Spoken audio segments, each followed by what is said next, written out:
يا أحفاد آجلة الأجفاد، يا مفتخرين بجدكم يزيد، اسمعوني جيدا.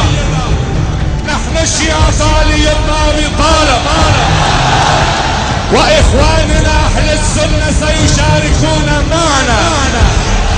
نحن الشيعة علي بن أبي طالب، نحن أشبال ياسر الله الغالب، نحن أحفاد غالب كل غالب، نحن أبناء المزهر العجاب.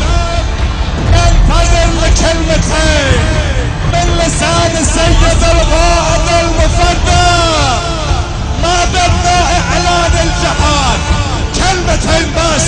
والله لنقاتلنكم ولننبهنكم ولنسلبنكم ونجري أنهارا من دمائكم ونبني حصوننا من جماجمكم. نحن غوة حيدرية حسينية زينبية لن تنهار. لبيك يا زينب.